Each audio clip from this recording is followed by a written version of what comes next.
Welcome back to the UKIC official की YouTube channel. मैं डिम्पल कच्ची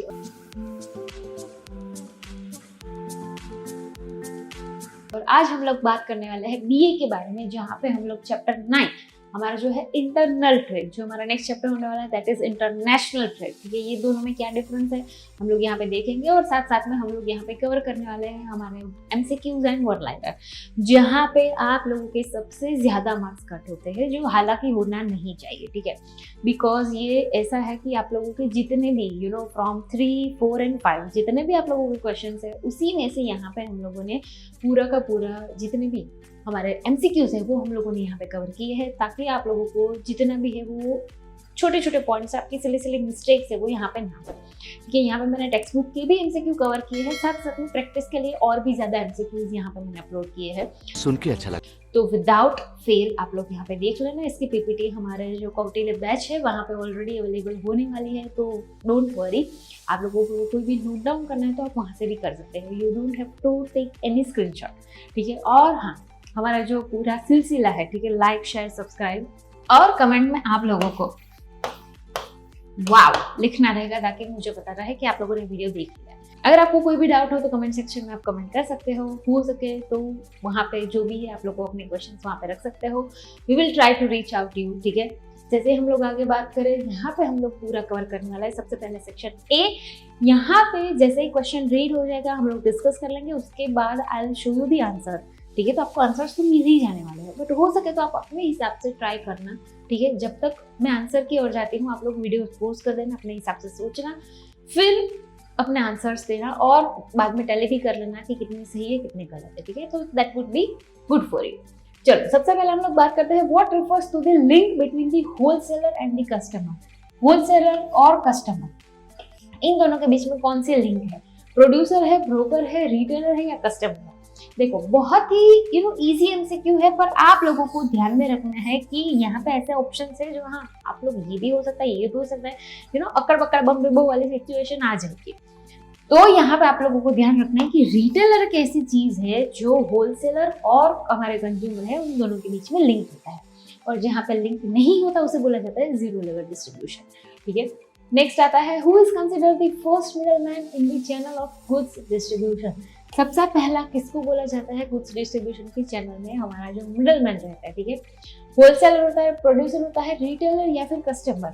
देखो, क्वेश्चंस अलग अलग है पर उसके ऑप्शन है वो सही है, मतलब सेम ही है। यहाँ पे सबसे पहला आएगा होलसेलर। जैसे ही गुड्स डिस्ट्रीब्यूशन की बात होती है तो सबसे पहले आपको बता दूं कि यहाँ पे जैसे ही गुड्स सबसे पहले प्रोड्यूस होता है तो सबसे पहला आता है प्रोड्यूसर। उसके बाद जैसे डिस्ट्रीब्यूशन के चैनल स्टार्ट होते हैं तो सबसे पहला आता है होलसेलर, उसके बाद आता है रिटेलर और एंड में आता है कस्टमर। ठीक है, तो ये आप लोगों की चैनल रहेगी, इस हिसाब से ही पूरा उन लोगों का फ्लो जाएगा। कई बार ऐसा होता है कि होलसेलर नहीं रहता, डायरेक्टली यहाँ पे रिटेलर रहता है।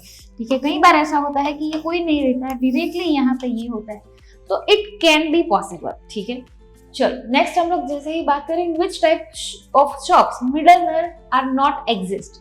मिडलमैन कहाँ पे एग्जिस्ट नहीं होता है? वैल्यूएबल होता है, कई गुड्स ऐसे होते हैं कि वैल्यूएबल है, लो इन वेट है, या फिर पेरिशेबल है, या फिर ड्यूरेबल है, जहाँ पे मिडलमैन की जरूरत नहीं रहती। तो यहाँ पे आता है पेरिशेबल गुड्स। अगर इकोनॉमिक्स का आप लोग रिफर करें तो पेरिशेबल गुड्स की डेफिनेशन वहाँ पे दी थी। ठीक है, जिसकी लाइफ है वो बहुत ज्यादा नहीं रहती, 2-3 दिन तक ही रहती है, उसे बोला जाता है पेरिशेबल गुड्स।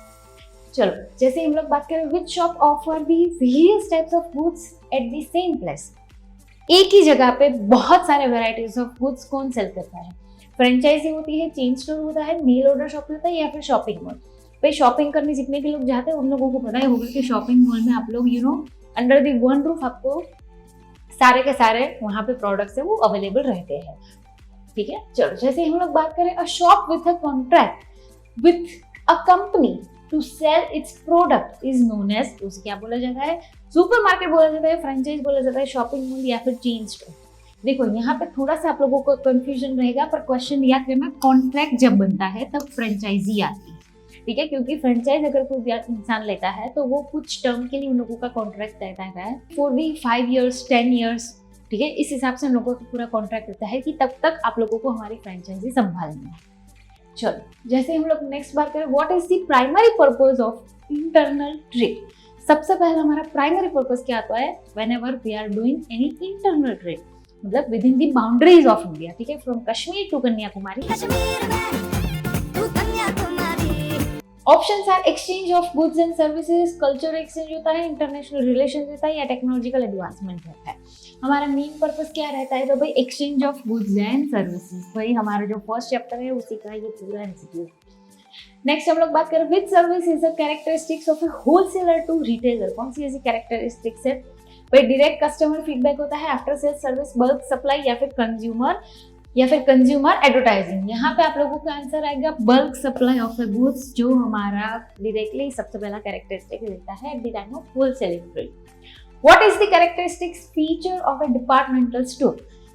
फीचर उसका क्या है डिपार्टमेंटल स्टोर का, सिंगल ब्रांड को फोकस करता है, लिमिटेड प्रोडक्ट रेंज रखता है, या फिर various selection for the different products, या फिर sales only through the online channels. तो ये ऑप्शंस आप लोग ध्यान से देखना, यहाँ पे various selection for the different products, ठीक है। फॉर एग्जांपल अगर हम लोग शैम्पूज की बात करें, जैसे डिपार्टमेंटल स्टोर, आप लोगों ने डिपार्टमेंटल स्टोर डेफिनेटली विजिट किया ही होगा। अगर हम लोग शैम्पू की कोई भी हम लोग शैम्पू अगर प्रेफर करना चाहते हैं तो वहाँ पे n नंबर ऑफ वेराइटीज आता है, ठीक है, जैसे पैंटीन है, डव है, लॉरियल पेरिस है, ठीक है, कोई भी शैम्पू आप देख लो वहाँ पे बहुत सारी वेराइटीज अवेलेबल होती है। तो वहाँ पे आप लोगों को बहुत ज्यादा चॉइस सिलेक्शन आप लोगों को बहुत अच्छे से करने को मिलता है। नेक्स्ट हम लोग बात करें what distinguish a chain store from a franchisee. दोनों में डिफरेंस क्या रहता है, लोकेशन फ्लेक्सिबिलिटी रहती है, ओनरशिप रहती है, प्रोडक्ट डाइवर्सिटी, या फिर इंडिविजुअल मैनेजमेंट। तो यहाँ पर रहती है ओनरशिप बाय सिंगल कंपनी, ठीक है, एक ही कंपनी संभालती है चेन स्टोर और फ्रेंचाइजी में, ठीक है, ये दोनों में थोड़ा सा डिफरेंस रहता है। नेक्स्ट हम लोग बात करें what role does a wholesaler not play in the distribution. Wholesaler कौन सा रोल है जो डिस्ट्रीब्यूशन की चैनल में वो प्ले नहीं करता, फाइनेंसिंग है, वेयरहाउसिंग है, रिटेलिंग है, या ट्रांसपोर्टेशन है। ऑफ कोर्स यहाँ पे आप लोगों का आंसर आएगा रिटेलिंग, ठीक है, होलसेलर ये डिस्ट्रीब्यूशन की चैनल में वो रोल प्ले नहीं करता। विच इज अ की advantage of online shopping. Online shopping वही आप लोग करते ही हो, तो आप लोगों को डेफिनेटली पता होगा कि उसका मेन एडवांटेज क्या है। पर्सनल सर्विस होता है, इमीडिएट पोजीशन होता है, कन्वीनियंस होता है, या फिर सेंसेशनली इवोल्यूशन होता है। यहाँ पे आप लोगों का कन्वीनियंस, ठीक है, रात के 2 बजे अगर आपको कुछ याद है, आप लोगों ने सर्च किया, तो आप लोगों के पास वो बहुत ही टाइम फ्लेक्सिबिलिटी रहती है कि आप लोग अपने कन्वीनियंस के हिसाब से वहां पे देख सकते हैं, ठीक है। तो ये ऑनलाइन शॉपिंग का सबसे इंपॉर्टेंट बेनिफिट है। What is the characteristics of a supermarket. Supermarket की कैरेक्टरिस्टिक्स क्या है, high sales volume at a low margin, exclusive product lines, personal selling techniques, या फिर लिमिटेड ऑपरेटिंग आवर्स। यहाँ पे आपका आंसर आएगा high sales volume at a low margin, ठीक है, ये इन लोगों का मेन प्रॉफिट रहता है, मेन बेनिफिट भी रहता है। What is the payment method called when the goods are paid for upon delivery? उसे क्या बोला जा रहा है, advance payment, credit payment, cash on delivery, या फिर इलेक्ट्रॉनिक ट्रांसफर। क्वेश्चन ध्यान से रीड करना है, यहाँ पे आप लोगों का आंसर आएगा COD। जब आपको प्रोडक्ट मिले उसी टाइम पे यू हैव टू पे, उसी मोमेंट पे आप कैश पेमेंट करते हो, उसे बोला जाता है कैश ऑन डिलीवरी। जैसे ही डिलीवरी होती है उसी टाइम पे you have to pay. Which term refers to the seller bearing the cost until goods reach to the buyer's port. उसे कौन सा कॉस्ट बेयर करना पड़ता है, cost, insurance and freight, free on board, cash on delivery, या फिर errors and omission expected. ठीक है भाई, लास्ट ऑप्शन तो ऑफ कोर्स आएगा नहीं, कैश ऑन डिलीवरी जो आगे हम लोगों ने देख लिया था, ये कुछ अलग चीज है, फ्री ऑन बोर्ड होता है, ये हमारा राइट आंसर है कि तब तक सेलर को ये सारा का सारा कॉस्ट बेयर करना पड़ता है। What does the CIF invoice include, ये क्या इंक्लूड करता है, only the cost of goods sold, cost of goods and transportation, cost of goods, insurance and freight, और उसके बाद आता है cost of goods and errors and omission. ये क्या इंक्लूड करता है, ठीक है, क्वेश्चन ध्यान से रीड करना। CIF, cost of goods, insurance and freight, ठीक है, जैसा नाम है उसी हिसाब से उसका फुल फॉर्म यहाँ पे अवेलेबल है। What does E&OE stands for in trade terminology? E&OE उसे क्या बोला जाता है? What are the full form? Every order executed, errors and omission expected, estimated order expense, या फिर exclusion of order। तो यहाँ पे आप लोगों का आंसर आएगा errors and omission expected, ये उसका फुल फॉर्म है। फुल फॉर्म भी आप लोगों को 1 मार्क में पूछ सकते हैं, हो सके तो whenever you are writing any answer, short form वहाँ पे अलाउड नहीं है, हो सके तो आप उसी हिसाब से लिखना जहाँ पे फुल फॉर्म ही आप लिख सको, अदरवाइज क्या हो जाएगा, उसके भी आपको मार्क्स कट हो सकते हैं। ठीक है, यहाँ पे हमारा सेक्शन ही स्टार्ट होता है। यहाँ पे ऑलरेडी मैंने टेक्स्ट बुक पे भी जितने भी आंसर्स है, क्वेश्चन है, वो कवर किए हैं, साथ साथ में प्रैक्टिस क्वेश्चन भी कवर किए हैं, जिसका आंसर यहाँ पे अवेलेबल है। एमसीक्यू में भी वैसा ही था, टेक्स्ट बुक के क्वेश्चंस थे और साथ साथ में मैंने प्रैक्टिस के लिए थोड़े से और एमसीक्यूज वहाँ पे अपलोड कर दिए थे। चलो, जैसे हम लोग बात करें give the meaning of internal trade, भाई हमारा जो चैप्टर है उसका ही सबसे पहला क्वेश्चन आएगा, इंटरनल ट्रेड का मीनिंग क्या होता है। Whenever you are doing any kind of activities within the boundaries of India, उससे बोला जाता है internal trade. Geographical boundaries. We are living in India, so that's why I'm telling within the boundaries of India. If you are living somewhere else, तो वहाँ पे उसका आएगा। State the type of big shops. Big shop के कौन कौन से type है, departmental store, chain store, supermarket, ये उन लोगों के मेन एग्जाम्पल्स है, जिसका आप लोगों को ऑलरेडी पूरे के पूरे चैप्टर में डिटेल वर्जन दिया गया है। Which type of goods are suitable for selling through mail order shop? Mail order से कौन से गुड्स ज्यादा प्रिफरेबल रहते हैं whenever you are selling any product. तो ड्यूरेबल होता है, light weight and non perishable. Non perishable of course ये बहुत ही इंपॉर्टेंट है, पेरिशेबल का मीनिंग आप लोगों को ऑलरेडी पता है।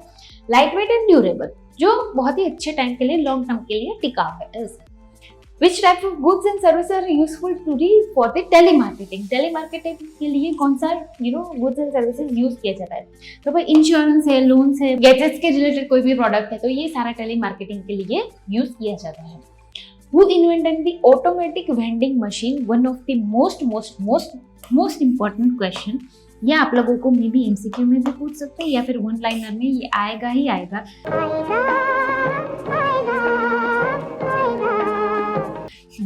आप लोगों का ये है कि ऑटोमेटिक वेंडिंग मशीन, ठीक है, जो हमारे ऑटोमेटिक मशीन्स होते हैं, जैसे आप लोग कॉइन डालो और वहां से जो भी निकलता है वो ऑटोमेटिक वेंडिंग मशीन है।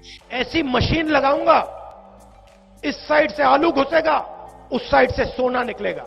जैसे कॉफी का आता है, टी का आता है, बहुत सारे वेंडिंग मशीन अवेलेबल है। जैसे सोडा का भी है, ठीक है, तो आप लोग वहां पे पीने जाते हो तो वो भी अवेलेबल रहता है। तो ये वेंडिंग मशीन का इनोवेशन किसने किया था? तो ये हमारे जो ग्रीक इंजीनियर थे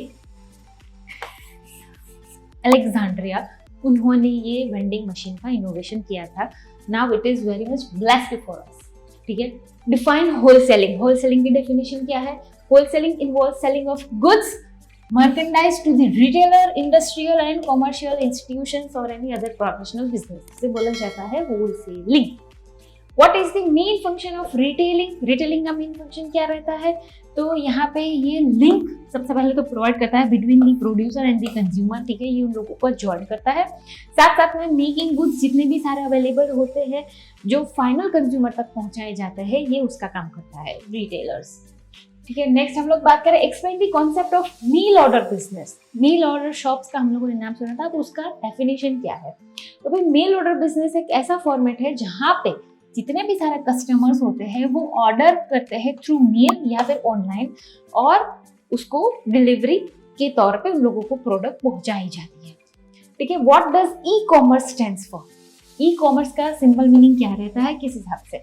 ई कॉमर्स सबसे पहले उसका फुल फॉर्म होता है इलेक्ट्रॉनिक कॉमर्स, जहां पे बाइंग एंड सेलिंग आप लोग कर सकते हो of goods and services with the help of internet.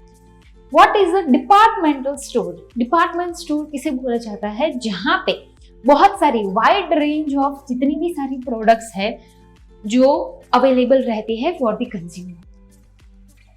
उसके बाद में define COD, cash on delivery. ठीक है, payment of cash when goods are delivered. जैसे ही गुड्स डिलीवर होते हैं यू हैव टू पे, उसे बोला जाता है COD। What does free on board?